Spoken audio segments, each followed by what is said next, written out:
Hi guys, welcome back to the channel. My name is Jag, and for those of you who are new, this channel covers everything associated with math and science at both the elementary and the high school level.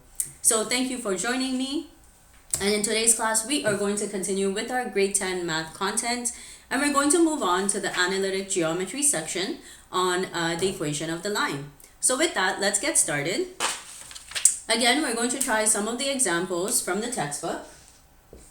Okay. So this is a new concept to the equation of a circle. However, it's a very simple equation and it is very simple to apply it. Okay. So I'm going to write out the equation of a circle here. So it's x squared plus y squared equals r squared. Okay. For the purpose of grade 10, okay, all of these circles are going to have a center that is at the origin. Okay, so we don't need to worry about that. All right. And r represents the radius, obviously. Okay, so again, remember the radius of a circle is going from the center, and then it's going towards the side of the circle, and that is the radius. If I have 2 points on the circle and you're going across the whole distance from the circle, that is known as the diameter. All right. So I'm going to read the question out loud, okay? And then we're going to try the answer on the board here, okay? So it says, example 1, find an equation for the circle with center 0, 0, and the radius is equal to 4, okay? So let's put radius equals 4. All right, if I'm directly looking for the equation, I'm just going to plug it into this equation of the circle, the formula here. So we're going to do x squared plus y squared equals 4 squared. Okay. However, the first line should always be the general equation of a circle. Again, always write the formula before you are plugging in your values. And don't just leave your answer like this. Okay. What the teacher is looking for is that you are actually squaring your answer. Okay. So we have x squared plus y squared equals 16. Okay, so this is basically the equation of my circle. Okay, and I can see that the radius is 4. And even if this equation is given to you and the question asks you for the radius, all I'm doing here is this is the radius squared. Okay, and all I'm doing is basically taking the square root of that last number. And I know the square root of 16 is 4. And that is equal to the radius. Are there any questions there? So again, you can see the formula is very simple, okay? Applying the formula is also a very simple process. With that, let's go to example 2. All right, so I'm just gonna keep the equation of the circle on the board here. Okay, I'm going to read the question out loud. So this is example 2, part A. Determine an equation and the radius for the circle that has a center at the origin and it passes through the point A. So let's write down the point. Okay, point A is 6 and it's negative 8. Okay. And we are looking for the equation of the circle as well as the radius. Okay. And so just because this is a point that is found on the circle, so I'm going to make like a quick sketch like this, okay? So this is the x value, which is 6, okay? And the y value is negative 8. So I can tell like the point is maybe down here somewhere, okay? So I know that it is in the 4th quadrant, okay? The center of the circle is always going to be at 0, 0, okay? Which is the origin here. So if I'm looking for the equation of this circle, I can see that right here, this is the radius right away, okay? So for part A, all we're going to do is take this point and plug it into our equation of the circle. All right, so x is 6, so 6 squared. Y is negative 8. So I'm going to put negative 8 squared. Okay, equals to r squared. So just like this, make sure you do show your steps when you're doing this. So I'm going to put 36 plus 64. Okay, is equal to r squared. We're going to add that together, which is equal to 100. Is r squared. Again, if you get kind of confused, I can also write r squared equals 100. So let's do that here. Okay, so we're all on the same page.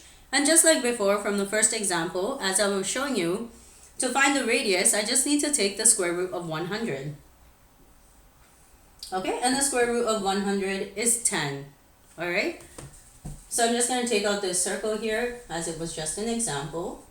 Okay, and the equation of my line is going to be, or the equation of the circle rather, is x squared plus y squared, okay, equals to 10. Okay, or actually, let's just leave 100 right here, okay? This is the actual equation, okay, of our circle. So let's just box it so you can see it, okay? And I can see that the radius of this circle is equal to 10, okay? So I'm going to put A here and B, okay? So in part B, it says, is the point B, let's put the point down. The point B is -5 and 9. Okay, and it's asking whether or not this point is inside the circle, okay? So this is my equation of my circle, and I want to see where this point is lying, okay? So we're going to take this one more time and plug it into our equation. So I'm just going to write it out here, okay? And what we're going to do is, again, -5 squared plus 9 squared equals to r squared, okay? So I'm plugging this point into the equation of the circle. Again, I want to know what the radius is, okay, which will tell me where this point lies on the circle. Alright, so we're going to do 25 plus 81, okay, equals to r squared. Alright, we're going to add this together. Alright, so 106 equals r squared. Okay, you're going to take your calculator now, and I'm going to take the square root of 106. Okay, and you can see we are getting 10.3. Okay, so I'm going to put the square root sign, and it's 10.3. Okay, and now basically if you are looking right here, this is my radius for my point. Okay, and then I'm comparing it to the radius of my circle, which is 10. Okay, and I can see that 10.3 is greater than 10, and therefore this point is going to lie outside of my circle. Okay, so we'll put therefore, okay, it lies outside. Let's put outside. Okay, I'm going to put outside the circle. And that's how you actually determine, okay, where the points are lying. So say I solve for the radius here, okay, and I got a value that is less than 10, okay, and that would show me that the point lies inside the circle, okay. So the radius is, say, even if it's a decimal, 9.5 or 9.6, it doesn't matter, and that's the reason we are rounding the radius values to the nearest tenth, okay, just to make it accurate here. All right, and what would happen if the point lied on the circle? Okay, so if you have this, I'll notice when I solve for my radius, the value would be equal to exactly 10, okay, and it has to be like 10.0, okay.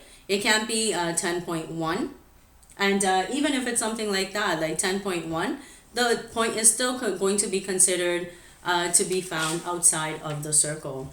All right. So as I'm looking through some of these practice questions, okay, they can also give you, the teacher can give you an actual diagram of a circle, okay, and still ask you basically what is the equation of this circle. All right. So let's try one example on that. So I'm going to just take this off. Okay, and I'm going to draw out the circle. I'm going to make just a sketch here, okay, so everyone can see it. Okay, so say my circle looks like this. So I'm going to make the Cartesian plane. Okay, again, when you are graphing out everything you're doing in this unit for analytic geometry, you should be using graph paper, okay? Make it very accurate so your teacher can see it. Okay, so I'm going to make my circle like this, just a sketch here, okay? Let's take one of these questions, okay? So say the value here is 5, okay? So again, 5, -5, 5, and -5, okay? So I can see basically if I'm going in each direction, so let's make a dot here. So again, the center of the circle is at the origin, it's 0, 0. Okay, and it's going to the side like this. This is the radius. Okay, and it's very simple, even if just the graph of the circle is given. So I can see that the radius here is equal to 5. Okay, and again, it's not going to be 5 centimeters unless the question states otherwise. I'm just assuming units, okay, for everything in this analytic geometry unit. At the end, just put units, okay? So say my radius here is 5 units, okay? The question just says determine the equation for each circle. I'm going to put it into my equation of a circle. So x squared plus y squared, okay, equals r squared. I'm going to plug in my radius now. So we'll put x squared plus y squared equals to 5 squared. All right, so just like that, okay? And in the next step, I have to make sure I do the 5 squared, which is equal to 25. So we'll put 25. And this is my final answer, okay? So my final answer and the equation for this circle is x squared plus y squared equals to 25. So you can see it's actually very simple. The diagram is given here, okay? And the circle has to be symmetrical, okay? So in in each direction that you're going in, this just represents what the radius is. Okay, and I'm just going to plug it into the equation of a circle, and that gives me my final answer after I square the radius at the very end. All right? So if there are no questions, that brings this video to an end. Thank you for watching, and if you like the content, please make sure you're subscribing to the channel and click on the like button below. And I will see everyone in the next video. Thanks, bye.